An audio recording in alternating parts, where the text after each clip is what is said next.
और स्वयं पढ़ने लगी। पत्नी भी उस पर्चे को पढ़कर हैरान थी। इतने बड़े पर्चे में सामान की जगह माँ का भाव लिखा हुआ था। जीवन की सारी इच्छाएं उसने उस पर्चे में चंद शब्दों में व्यक्त की थी। उसमें लिखा था कि हे बेटा, मुझे दिवाली पर तो क्या, किसी अवसर पर कुछ भी नहीं चाहिए। यदि फिर भी तुम जिद कर रहे हो तो मेरे लिए बाजार से यदि किसी दुकान पर मिल जाए तो फुर्सत के कुछ पल मेरे लिए लेते आना, क्योंकि ढलती शाम की तरह मेरे भी जीवन की सांझ हो रही है। अब मुझे इन घनघोर अंधेरों में डर सा लगने लगा है। पल पल अपनी तरफ बढ़ रही मौत को देखकर बहुत ही घबराहट होती है। मैं ये जानती हूँ कि मृत्यु परम सत्य है, उसे टाला नहीं जा सकता है, लेकिन इस कमजोर वृद्ध शरीर के साथ अकेले रहने से बहुत ही घबराहट होती है। पता नहीं कभी ये दिया बुझ जाए। जब तक तुम्हारे पास हूँ कुछ देर मेरे पास भी बैठ जाया करो, थोड़ी देर के लिए ही सही मेरे बुढ़ापे का अकेलापन बांट लिया करो।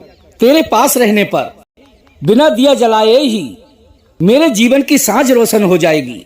कितने वर्षों से मैंने तेरा स्पर्श नहीं किया है। एक बार मेरी गोद में सिर रख कर बैठ जाना, मैं ममता भरी हथेली से तेरे सर को सहलाऊंगी। अपनों को अपने करीब पाकर मैं मौत से भी हंसकर मिलूंगी। क्या पता अगली दिवाली तक रहूं या ना रहूं। प्रिय दर्शक बंधुओं, माँ के भावों की अंतिम लाइन पढ़ते पढ़ते अब उस बुढ़िया की पुत्र बधू भी फपक फपक कर रोने लगी। प्रिय दोस्तों, माता पिता जब बूढ़े हो जाते हैं तो हम लोग अपने घर में उन्हें बूढ़े और बुढ़िया की श्रेणी में रखते हैं। जिस वक्त उन्हें हमारे सहारे की सबसे अधिक जरूरत होती है उस समय ही हम उन्हें अकेला छोड़ देते हैं। एक तो बढ़ती उम्र और छीड़ होती शरीर की सारी शक्तियाँ, कमजोर आंखें और शिथिल हाथ पैर, ऊपर से अपनों की दूरियां उन्हें और भी कमजोर बना देती हैं। ऐसे में वे जाएं तो कहाँ जाएं? अपने दुख दर्द की बातें सुनाएं तो किसे सुनाएं? जीवन में बड़े बड़े दुख देखे, तूफानों से भिड़ गए, फिर भी अपने आप को कमजोर नहीं पड़ने दिया। आज जब उनके अपनों ने उन्हें अकेला छोड़ दिया तो वे टूटकर बिखर गए। सारी आशाएं धूमिल हो गईं। ये वृद्ध लोग हमारे जीवन के कल्पतरू हैं। उनका यथोचित सम्मान और देखभाल करनी चाहिए। ये सोचकर कि अब हमारे भी बूढ़े होने के दिन निकट आ चुके हैं, कहीं हमें भी हमारे अपने हमें अकेला छोड़कर हमसे दूर न चले जाएं।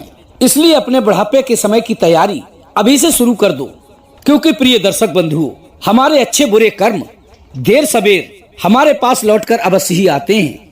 जैसा हम बोते हैं वैसा ही हमें काटने को मिलता है। यदि कोई पत्नी अपने पति की बूढ़ी माँ को फूटी आंख भी नहीं देख सकती, उस माँ से उस बेटे को दूर करती है, तो एक बात याद रखना, वो दिन दूर नहीं है। तुम्हारे बेटे की बहू तुमसे तुम्हारा बेटा छीनकर तुमसे दूर ले जाएगी। ये बूढ़े लोग कहीं से बनकर नहीं आते। हम ही तुम उम्र के साथ बुढ़ापे में उस दयनीय अवस्था को ग्रहण करते हैं, माना कि दुनिया मतलब की है।